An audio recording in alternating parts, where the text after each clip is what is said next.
Թանկագիներ, խորագիրը եթե մեկը ինձ ծառայի, ես ուշադրություն դարձեցի եթե բարի վրա, եթե մեկը ինձ ծառայի, այսինքն ինչ, հնարավոր է, որ մեկը ծառա կոչվի, լինի ծառա, բայց հանկարծ տիրոջը չծառայի, հնարավոր է պեսի բան, թե չէ, իդեպ ասեմ, Աստծո խոսքը նման է քաղցր մեղրի,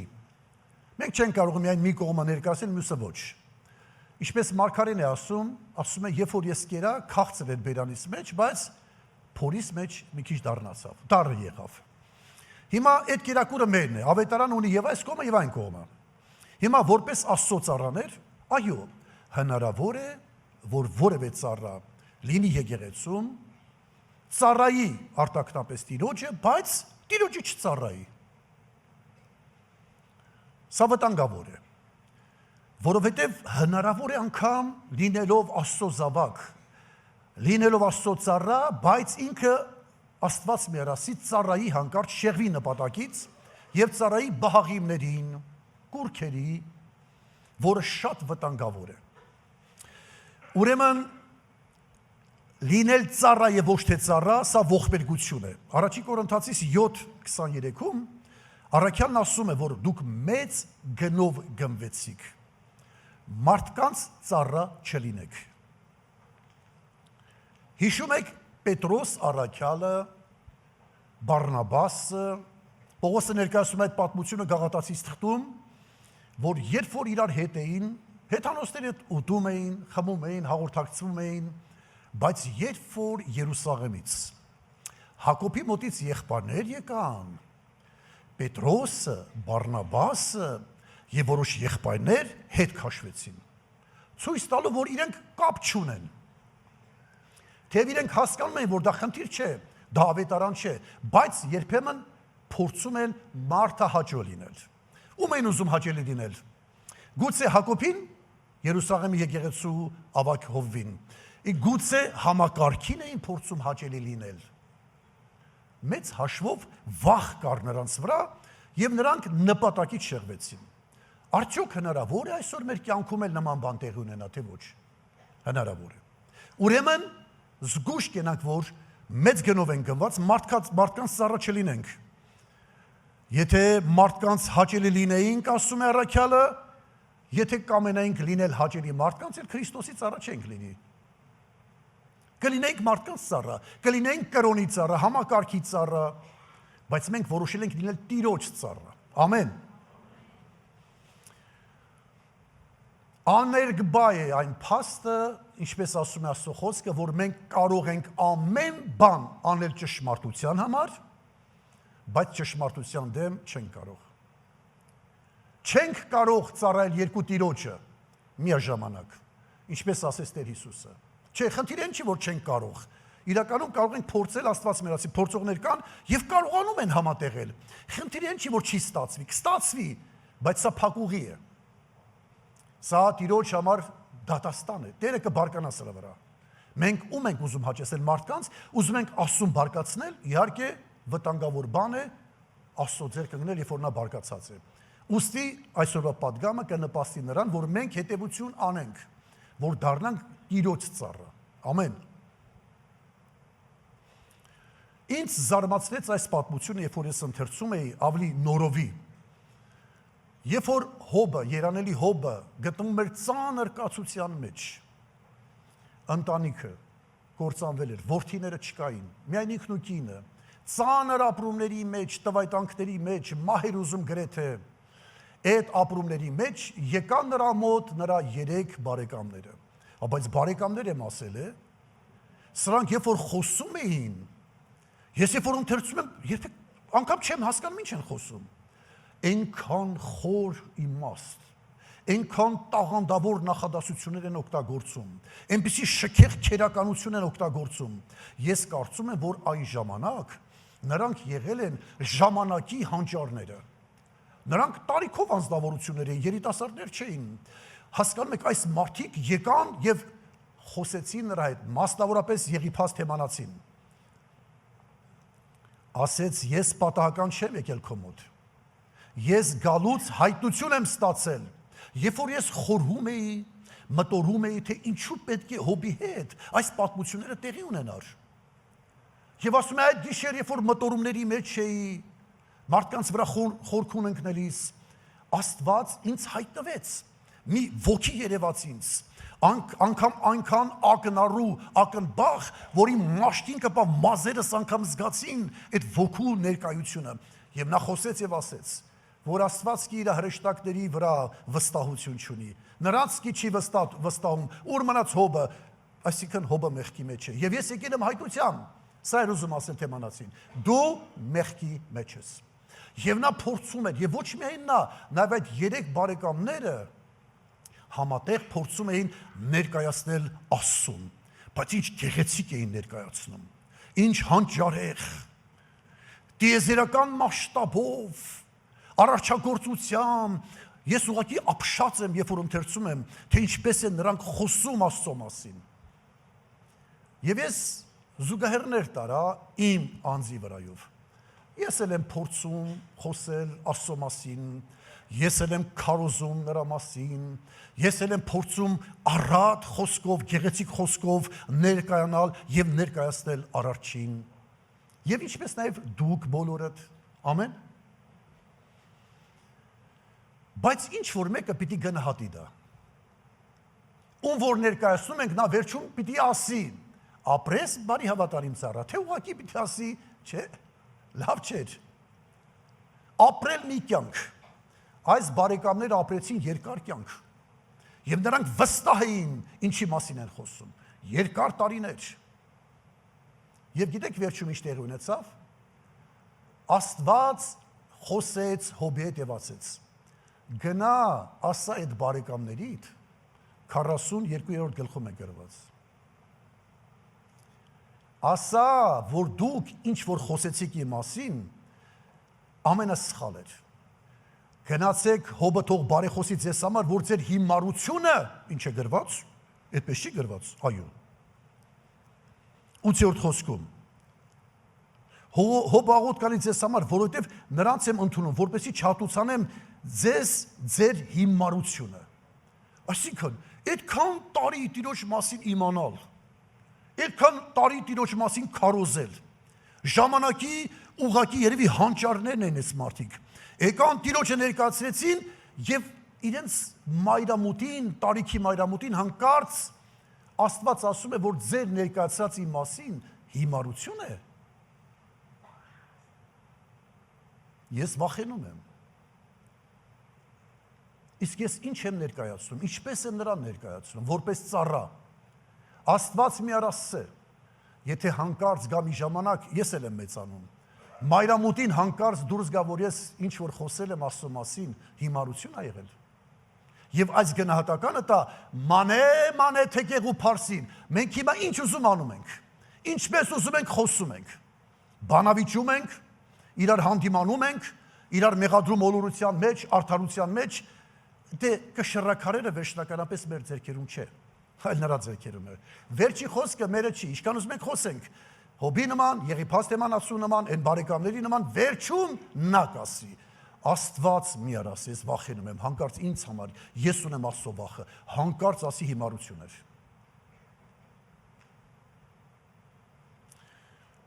Լավ էր, որ Հոբը կար որպես բարեխոս։ Այս բարեկամները պիտի փառք տային Տիրոջը, որ բարեխոս կա։ Հոբը թող բարեխոսի, որ ձեզ չպատժեն։ Մենք էլ շնորհակալ ենք Աստծուց, որ մենք բարեխոս ունենք։ Հոր աջ կողմում, որ մեր հիմարությունների համար մեզ չի հատուցում, օրհնյալ լինի Տերը։ Տանք նրան մեծ փառաբանություն։ Հալելույա։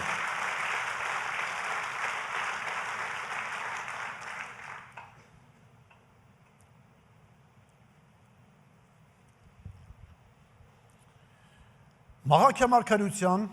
3-րդ գլուխ 18 խոսքում ասում է մարգարեն, վերջում երբ որ նա կգա,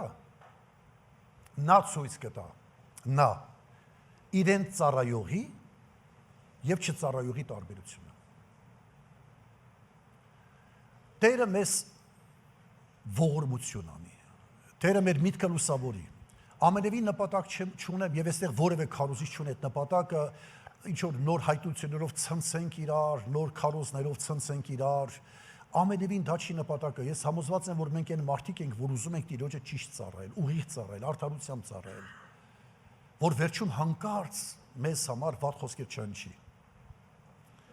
Չորրորդ թագավորաց առաջի գլուխ երկրորդ խոսքից այսպիսի մի պատմություն կա։ Բոլորը տեղյակ եք, որպես Աստծո ծառաներ, մահացավ կռապաշտ Աքաբը, նաև նրա կախարդ կինը Հեզաբելը եւ նրա որդին, ապաշնոր որդին։ Նա դարձավ ուրեմն թագավոր, Վոքոզիա թագավորը։ Դարձավ թագավոր, ընդամենը 2 տարի թագավորեց այս թագավորը։ Ինչ տեղի ունեցավ։ Մի օր ուղղակի իր վանդակապատ պատուհանից, չգիտեմ ինչ գործ էր անում, ընկավ ներքև։ Ընկնելուց մեծ ցավ առաջացավ իր մոտ, եւ այդ ցավը որքան գնաց խորացավ, պալատական բժիշկներ անկարող դարձան որևէ խնդիր լուծելու, եւ այդ ժամանակ հասկացավ, որ խնդիրը շատ լուրջ է, այնքան որ հասկանում էր, որ ինքը մեռնում է։ Եղբայրներ եւ քույրեր։ Նրանք ովքեր երիտասարդ են, առայժմ այս պատմությունը նրանցից հեռու է։ Բայց նրանք ովքեր մեծ են, երբ որ որևէ տեղ ցավում է մարմնի մեջ, ապա առաջի բանը, որ մտածում ես, Աստված մի առասի վատ բան լինի։ Եվ փորձում ես խնդրին լուծում տալ։ Եվ փորձում ես անձդ ավելի խոնարհեցնես Տիրոջ առաջ։ Ես այդպես եմ վարվում։ Լավ կլինի միշտ այդպես անենք, բայց այդ հիվանդությունը, այդ ցավը, որտեղ Հիսուսն էլ ասեց, ով ունի, բժշկի կարիք, եթե ոչ հիվանդ է։ Ավելի ես մոտենում Տիրոջը, թերևս բերում ես գուցե գիտակցված, անգիտակից մեղքերս մի խոսքով տեղի է ունենում լուրջ ապաշխարություն։ Ինձ համար ամենահզոր աղոթքը, որ ես երբևիցե պատկերացնում եմ, երբևիցե սուրբ գրքում հանդիպել եմ, բացի Տեր Հիսուսի աղոթքից, դա Հովնանի աղոթքն էր Էնել կետի փորից։ Այնտեղ այդ աղոթքի կեղծավորություն չկար։ Դրա ժամանակը չէր։ Երևալ, դերասանություն, ֆռիկ, դες բաներ չկար։ Էդի մաքուր ուղիղ խունկ էր։ Արդար խունկ էր, խնկարկում էր կատարվում։ Այդ այնտեղն է, որ այնտեղ ուրիշ ձև չունես։ Եվ երբ որ մարդ հասկանում է, որ ալևս տարբերակ չկա, ուրիշ ձև չկա։ Չէ, կան մարդիկ, որ այդ վիճակում էլ ներեք, բայց ես լավ բան եմ ուզում ասել։ Անկեղծ մարդը դառնում է Տիրոջը։ Այս մարդը հիվանդացավ, ուներ հնարավորություն։ Հնարավորություն դառնալու Տիրոջը։ Հայրը կռապաշտ էր, մայրը կախարդ էր, թանկագիներ։ Սուրբ Գիրքն ասում է, որ որդիքը իրանց ծնողների տեղը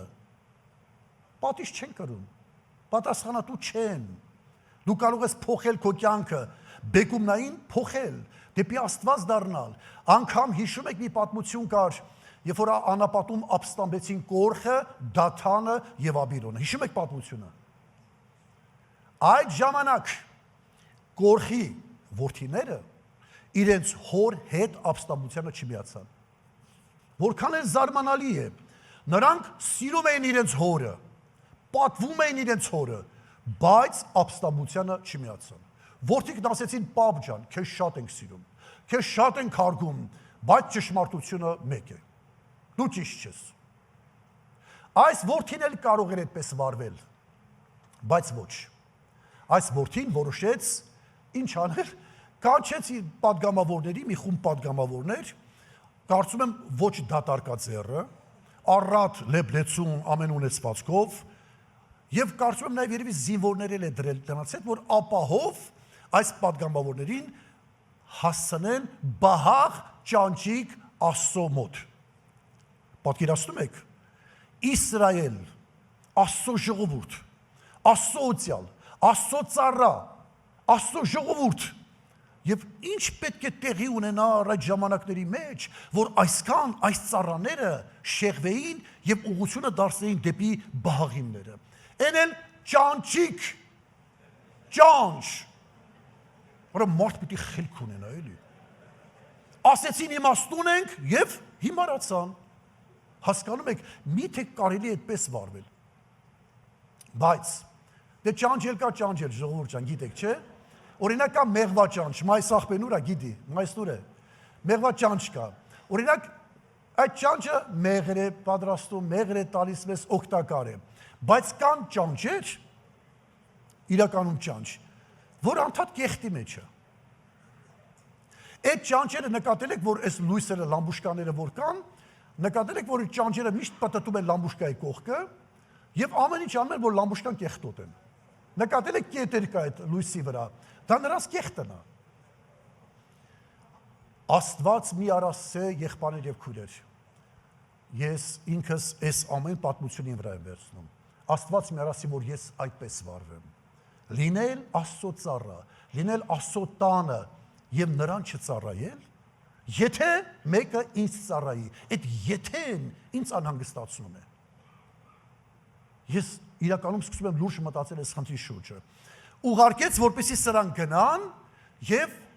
նվերները տանեն Բաղճանճիկի քուրմերին։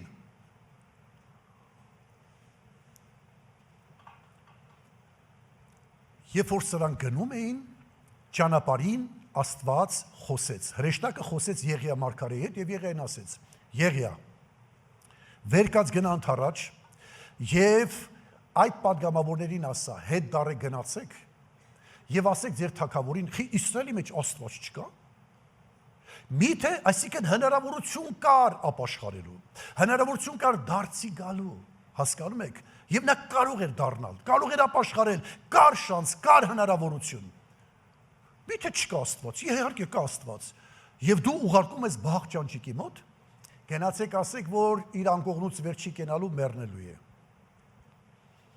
Ինձ գիտեք ինչ է զարմացնում։ Զարմացնում է այն փաստը, որ այս падգամավորները լինելով իսրայելացիներ չճանաչեցին մարգարեին։ Չճանաչեցին, գիտեք, որտեղ հետագայում նախ որ վերադարձան, այս թագավորն ասեց, «Էդ ինչու հետ վերադարձանք»։ Ասեցին մենք հանդիպեցինք մի հատ մարդու, այդ մարդ ասեց հետ դառեք։ Այն մարդ, ես եմ թագավորը, ես ձեզ ուղարկել եմ, ով է այդ մարդը, որ դուք նրա խոսքին լսել եք եւ ոչ թե իմ խոսքին, իմ ուղարկածը չեք կատարել, նրա ստասն եք արել։ Ասեցին, չգիտենք, մի հատ մարդ էր, որը մազմզոտ մարդ էր, այսինքն իրենք էլ չէին ճանաչում։ Զավեշտը ինչու է կայանում։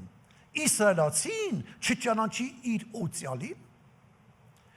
իսրայելացին չճանաչի իր մարգարեին, Աստծո ծառան լինելով ծառա չճանաչի իր տիրոջը, այնքան հաղորդակցված չլինի տիրոջ հետ, որ հաղորդակցության ժամանակ չճանաչի թե նա ով է։ Սա զավեշտ է։ Եվ սրանք ասեցին մեզ այդ մարդը հետ ուղարկել։ Եվ ինչ է տեղի ունեցել, ասեց հետևյալը, որ մեզ ասեց, որ պարկածը տեղից վեր չես կենալու, դու անշուշտ պետք է մեռնես։ Եվ սա շատ բարկացավ, դարձավ նրանց եւ ասեց. Ես իմացա դա ով է։ Դա Եղիա մարգարեն է։ Եվ դրանից հետո գիտեք ինչ արեց։ Իդեպ ասեմ, քանի դեռ կար հնարավորություն, այս ծառաները, երբ որ գնացել էին, ինչպես ասեցի, դատարկաձեռը չէին գնացել, բայց երբ որ մարգարեի մոտ մարդ էր ուղարկում արդեն, հիշում եք ում ուղարկեց, 50 հոգու կանչեց։ 50 հոգու զինվորների եւ զորագլուխ դրեց նրանց վրա, ասեց գնացեք դրան բերեք։ Որքան պետք է մարդը այդքան մոլորաշավիղ լինի, որ կուրքի տուն ուղարկելուց նվերներով է ուղարկում, պատվով, հարգանքով է ուղարկում, բայց մարգարեի հետևից զորք է ուղարկում։ Գնացեք եւ բերեք, սա ինչ է նշանակում, սա նշանակում է մեր ժամանակակից ոստիկանական լեզվով բերման ենթարկեք սրան, բերման ենթարկեք սրան, ճնշեք, նեղեք, ծեծելով բերեք։ Նպատակը ո՞րն էր թագավորի։ Թագավորը թերևս ուզում էր սպանել մարգարեին, որտեղ գրված է հետագայում, որ մարգարեն վախեցավ, որովհետև այս անձնավորությունը կարող էր իրեն սպանել։ Այսպիսով հարց է առաջանում, առաջի հարցը ես մտածում եմ, այս զինվորները, որոնք այդտեղ էին, անցյալներում ես մտածում եմ, որ սրանք ուղղակի չէին հասկանում ինչ են անում, թագավորը հրամայել է եւ նրանք մոլորված գնում են, որպեսզի թագավորի հրամանը կատարեն։ Բայց հետագայում հասկացա հետեւյալը, այս զինվորները մոլորված չէին։ Այս զինվորները լավ գիտեին, թե ուր են գնում եւ ինչի համար են գնում։ Միշտ ընտրություն կա։ Օրինակ աշխարհում գիտեք ինչպես է, աշխարհում զորքերի մեջ ինչպես է։ Ասում են, եթե հրամանատարը հրաման է տվել, ապա հրամանը չի քննարկվում։ Լսել եք։ Ինչ որ ասում է հրամանատարը, պիտի կատարվի։ անգամ քեզ դուր գա, քեզ դուր չգա, դու պետք է հրամանը կատարես։ Բայց երբեմն այնպիսի հրամաններ են տալիս։ Զինվորներ կա, որ մտնում են ինչ-որ գյուղեր, քաղաքներ, սկսում են ոչնչացնել կանանց, երեխաներին, դաժանաբար, հետո տարիներ շարունակ տանջվում են, տառապում են, իրենց խիղճը իրենց տանջում է, անգամ հիվանդանում են հոգեկան հիվանդության, որտեղ հրաման են կատարել եւ այդ հրամանը տեղին չի եղել։ Բայց Աստծո պատգամները, հրամանները, Աստծո ծառաները միշտ կատարում են Տիրոջ հրամանները, ամեն։ Հիշում եք մի այսպիսի պատմություններ կար։ Երբ որ Հիսուսի աշակերտերին կանչեցին եւ ասեցին ալևս նրա անունով չխոսեք, չքարոզեք նրա անունով, ասեցին սադուկեցիները, ինչ ասեցին Հիսուսի աշակերտները, ասեցին դուք ինքներդ տրամաբանեք, այն որ մենք լսեցինք, այն որ մեզ Տերը հրամայել է, ում լսենք, ձեզ թե Տիրոջը։ Ուրեմն այն որ Տերը մեզ ասել է, մենք նրան ենք լսում։ Ուրեմն հիշեք, Աստծո ծառաներ, մենք միշտ ունենք ընտրություն։ Այս զինվորները ունեին ընտրություն, միշտ էլ ունեին ընտրություն։ Մինչև գնալը։ Հիշում եք, երբ որ Սավուղը հալածում էր Դավիթին։ Դավիթը փախչում էր Սամուղից։ Նոբ քաղաքից նա վերցրեց Գողիաթի սուրը, առաջավորության հացեր ու գնացին։ Սավուղը հասավ դեպի Նոբ քաղաքը քահանաների եւ այնտեղ բարկացած ասեց մեկը չկա իմ մասին մտածի։ Ուր է Դավիթը եւ այնտեղ էր Դովեկը։ Հիշում եք իր Սավուղի հովիվներից մեկը եւ նա ասեց ես տեսա Աքիմելեք քահանան տվեց թուրը եւ բոլոր պատմությունը պատմեց եւ այդ ժամանակ հիշում եք ինչ հրաման տվեց Աքաբ թագավորը, Սավուղ թագավորը, ինչ հրաման տվեց։ Ասեց, կանչեց մի քանի զինվորներ եւ ասեց սպանեք, այս բոլոր քահանաներին սպանեք, մեղավոր են, պիտի չապրեն։ Իսկ ինչ արեցին այդ ծառաները, հիշում եք։ Հրամանը կատարեցին, ասեցին ոչ։ Դուք պատկերացնում եք ինչ է նշանակում թագավորի հրամանը չկատարել։ Երբեմն այդ դիվահար անձնավորությունը կարող էր սպանել նրանց, որտեղ բազում անգամներ ինքը ուղարկել է, նետ է գցել, փորձել է սպանել մարդկանց եւ պատրաստ էր սպանել։ Այսինքն ծառաները կանգնած նրանք հասկանում էին Աստծո ծառաների նկատմամբ Աստծո խոսքը մերժել։ Հասկացան քո ծառան ենք, բայց մենք Աստծո ծառա ենք։ Ամեն։ Մենք չենք կարող Աստծո կամքը չկատարել։ Եվ հրաժարվեցին, բայց Դովեկը արեց։ Կամ հիշում եք, երբ որ Եգիպտոսում էին այն երկու մանկաբարձները, որոնց հրաման եղավ, Փարավոն ասեց պետք է անպայման ոչնչացնես բոլոր առուզավակներին։ Այս կանայք, դուք հասկանում եք ինչ է նշանակում, չկատարել Փարավոնի կամքը։ Հասկանում եք ինչ է նշանակում Աստծո կամքը չկատարել։ Փարավոնը համեմատվում էր Ռա Աստծո հետ։ Նա Ռա Աստծո ներկայացուցիչն էր արտացոլանքը երկրի վրա։ Եվ ինչպես կարող էր որևէ մեկը Փարավոնի կամքը չկատարել։ Բայց այս կանայք, ես ուզում եմ քիչ երևակայել։ Պատկերացեք երեկոյան տուն են եկել, հրաման եղել է, վաղվանից պիտի երեխաներին սպանեն։ Եկել են տուն, կանչում են իրենց հարազատներին, ասում են մենք երկուսով որոշել ենք, որ այդ երեխաներին չսպանենք։ Բայց մենք մտածում ենք, որ կարող է Փարավոնը մեզ սպանի դրա համար, որ չեն կատարում նրա հրամանը։ Կարող է նաև ձեզ սպանի, մեր ընտանիքը ոչնչացնի։ Մենք ով ենք, որ Աստծո կամքը չենք կատարում Փարավոնի։ Մեզ կոչնչացնի անշուշտ։ Այնպես որ կարծում ենք սա մեր հրաժեշտի երեկոն է։ Մեզ լավ օրեր վաղը չի սպասվում։ Եվ առավոտյան պատկերացեք ներկայանում են եւ հարցնում է Փարավոնը։ Իսկ դուք ինչու չեք սպանել այդ երեխաներին։ Պատասխանը հիշում եք։ Ասում են, այս սրանց կանայք ավելի առողջ են, քան մեր կանայք։ Մինչև գալիս ենք, սրանք արդեն ծնած են լինում։ Եվ դուք կարծում եք, որ այդ ժամանակվա Եգիպտոսի ներքին գործերի նախարարությունը, նրանց ԱԱԾ-ն, դες շատ հեշտ ընդունեց այդ պատասխանը։ Դե չէ լուրջ հավատում եք, որ դի լուրջ պատասխան էր։ Այսինքն մի երեխա չսպանեցիք։ Ես չգիտեմ ինչպես, բայց փառք Տիրոջը, որ Աստված նրանց պահեց։ Նրանց կյանքը խնայեց, նրանք ունեին ընտրություն։ Լինել համակարգի ծառա, լինել Փարավոնի ծառա, լինել որևէ մեկի ծառա, թե լինել Աստծո ծառա։ Այսինքն մեծ հաշվով միշտ ընտրություն կա։ Եթե մենք կամենայինք լինել համակարգի ծառա, եթե մենք լինեինք կրոնի ծառա, կամ ինչ որ անձի ծառա, մենք Քրիստոսի ծառա չենք լինի։ Մենք թանկ գնով ենք գնվել, ուստի, ինչպես ասում է խոսքը, մարդկանց ծառա չլինեք։ Ամեն։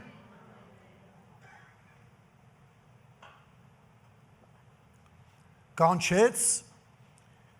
50 հոգ, ուզում եմ մի քանի խոսք 50-ական շարժման մասին խոսել, այս 50-ական շարժման մասին։ Ես ուզում եմ պատկերացնել, որ այս զինվորները եղել էին ուսումնավարժ։ Պատկերացեք, եթե Բաղդադենք մեր ժամանակների հետ, ասենք օրինակի համար, սովորել են աստվածաբանական դպրոցում, դե զինվոր լինելու համար պետք է պարապես, լավ զինվոր դառնաս։ Աստվածաբանական դպրոց էին ավարտել, Փառք Աստծո, աստվածաբանական, ասենք, բարձրագույն էին ավարտել, Փառք Աստծո, ունեին լավ կոչումներ, Փառք Աստծո։ Սրա համար մենք պետք է ուրախ լինենք։ Մենք պետք է փառք տանք Տիրոջը, որ այսօր մենք լինելով Աստծո զինվորներ, մենք ունենք ամենալավագույն հնարավորությունը ուսումնավարժ լինելու, սովորել, կրթվել, բարձրագույն կրթություն ստանալ, խելացի մարդիկ լինել, ժամանակի մարտահրավերներին, որ կարողանանք դիմակայել, սա հրաշալի է, փառք Տիրոջը այս լավագույն ժամանակների համար։ Այս զինվորները նույնպես այդպես պարապել էին, բայց հրամանը, որ պետք է գնային Աստծո ծառային, ծեծելով, ջարդելով, նվաստացնելով բերեին, սա աստվածահաճո ծառայություն չէր։ Եվ այս մարդիկ վեր կացան եւ գնացին։ Եվ երբ որ հասան այնտեղ, ապա այդ զորագլուխը հիշում եք, ինչ ամբարտաման էր պահում։ Նա ասեց հետևյալը. ով Աստծո մարդ, թագավորն ասում է իջիր, թագավորն ասում է, հա, թագավորն ասում է, լավ է, որ թագավորն ասում է, իսկ ինչ է ասում Աստված։ Ով ինչ ուզում է թող ասի։ Եղբայրներ եւ քույրեր, ես ինչի մասին եմ խոսում։ Մենք պետք է հնազանդ լինենք մեր ծառայության մեջ, մեր ավակներին։ Ես էլ հովիվ եմ եւ այստեղ մեր եկեղեցու շատ մարդիկ կան։ Ես նաեւ իրենց եմ դրա մասին խոսում, ասում եմ։ Ես մարդ եմ, կարող է ինչ որտեղ նաև սխալվեմ իմ հրամանների մեջ, կամ հայտնվեք մի ուրիշ եկեղեցում, ուրիշ համակարգի մեջ, հիշեք, մենք պիտի լինենք Տիրոջ ծառաները։ Եթե մեկը Տիրոջը ծառայի, Տիրոջ ծառա, պայման կա, եթե դու Տիրոջ ծառան ես, երբեք նպատակից չշեղվես։ Որևէ մեկը, ոչ փողը,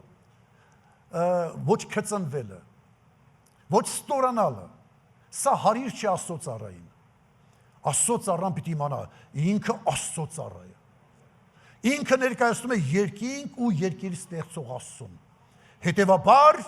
իրեն տեսնողը, ինչպես Հիսուսն ասեց, ինձ տեսնողը Հորը տեսավ, մեզ տեսնողը Աստծուն պիտի տեսնի։ Տեսնեն մեր բարի գործերը եւ փառավորեն մեր Հորը, որ երկնքում է։ Այս առաջնորդը եկել էր, որ ծեծելով,